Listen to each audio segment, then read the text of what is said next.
राधे राधे सभी को। आज हम यहाँ आषाढ़ शुक्ल हरिशयनी या देवशयनी एकादशी की कथा सुनेंगे।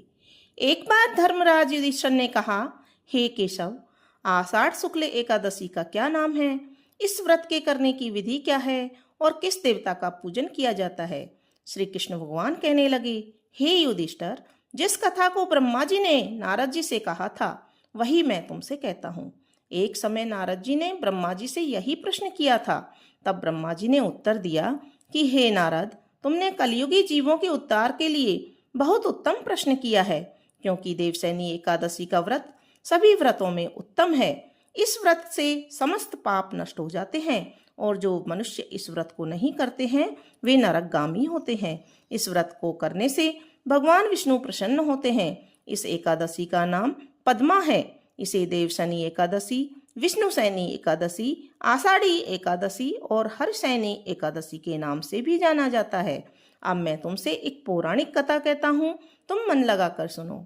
सूर्यवंश में माधानता नामक एक चक्रवर्ती राजा हुआ है, जो सत्यवादी और महान प्रतापी था। वह अपनी प्रजा का पुत्र की भांति पालन किया करता था। उसकी सारी प्रजा धन धान्य से भरपूर और सुखी थी। उसके राज्य में कभी अकाल नहीं पड़ता था। एक समय उस राजा के राज्य में 3 वर्ष तक वर्षा नहीं हुई और अकाल पड़ गया। प्रजा अन्न की कमी के कारण अत्यंत दुखी हो गई। अन्न न होने से राज्य में यज्ञ आदि भी बंद हो गए। एक दिन प्रजा राजा के पास जाकर कहने लगी, हे राजन, सारी प्रजा तराही तराही पुकार रही है, क्योंकि समस्त विश्व की सृष्टि का कारण वर्षा है। वर्षा के अभाव से अकाल पड़ गया है और अकाल से प्रजा मर रही है। इसलिए हे राजन, कोई ऐसा उपाय बताओ जिससे प्रजा का कष्ट दूर हो। राजा माधानता कहने लगे, आप लोग ठीक कह रहे हैं। वर्षा से ही अन्न उत्पन्न होता है और आप लोग वर्षा न होने से अत्यंत दुखी हो गए हैं। मैं आप लोगों के दुखों को समझता हूँ। ऐसा कहकर राजा कुछ सेना के साथ लेकर वन की तरफ चल दिए। वह अनेक ऋषियों के आश्रम में भ्रमण करते हुए अंत में ब्रह्मा जी के पुत्र अंगिरा ऋषि के आश्रम में पहुंचे। वहां राजा ने घोड़े से उतरकर अंगिरा ऋषि को प्रणाम किया।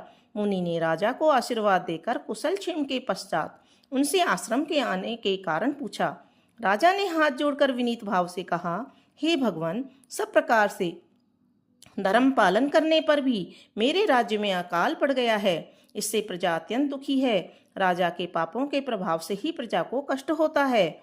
ऐसा शास्त्रों में कहा गया है। जब मैं धर्मानुसार राज्य करता हूँ तो मेरे राज्य में अकाल कैसे पड़ गया, इसके कारण का पता मुझको अभी नहीं चल सका है।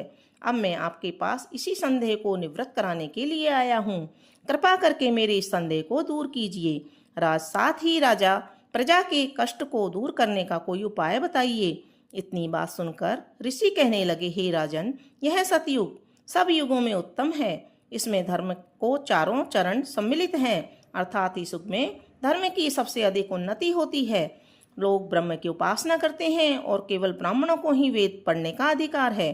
ब्राह्मण ही तपस्या करने का अधिकार रख सकते हैं, परंतु आपके राज्य में एक शूद्र तपस्या कर रहा है। इस दोष के कारण आपके राज्य में वर्षा नहीं हो रही है। इसलिए यदि आप प्रजा का भला चाहते हो तो उस शूद्र का वध कर दो। इस पर राजा कहने लगा, महाराज, मैं उस निरपराध तपस्या करने वाले शूद्र को किस तरह मार सकता हूँ? आप इस दोष से छूटने का कोई दूसरा उपाय बताइए। तब ऋषि कहने लगे, हे राजन, यदि तुम अन्य उपाय जानना चाहते हो तो सुनो। आषाढ़ मास के शुक्ल पक्ष की पद्मा नाम की एकादशी का विधि पूर्वक व्रत करो। व्रत करने के प्रभाव से तुम्हारे राज्य में वर्षा होगी, प्रजा सुख प्राप्त करेगी, क्योंकि इस एकादशी का व्रत सब सिद्धियों को देने वाला है और समस्त उपद्रवों को नाश करने वाला है। इस एकादशी का व्रत तुम प्रजा, सेवक और मंत्रियों सहित करो। मुनि के इस वचन को सुनकर राजा अपने नगर को वापस आया। उसने विधि पूर्वक पद्मा एकादशी का व्रत किया। उस व्रत के प्रभाव से वर्षा हुई और प्रजा को सुख पहुंचा। अतः इस मास की एकादशी का व्रत सभी मनुष्यों को करना चाहिए। यह व्रत इस लोक में भोग और परलोक से मुक्ति देने वाला है। इस कथा को पढ़ने और सुनने से मनुष्य के सभी पाप नष्ट हो जाते हैं। इसलिए इस एकादशी पर हमें यह कथा जरूर सुननी चाहिए और व्रत कर सकें तो व्रत भी करना चाहिए। बोलो विष्णु भगवान की जय।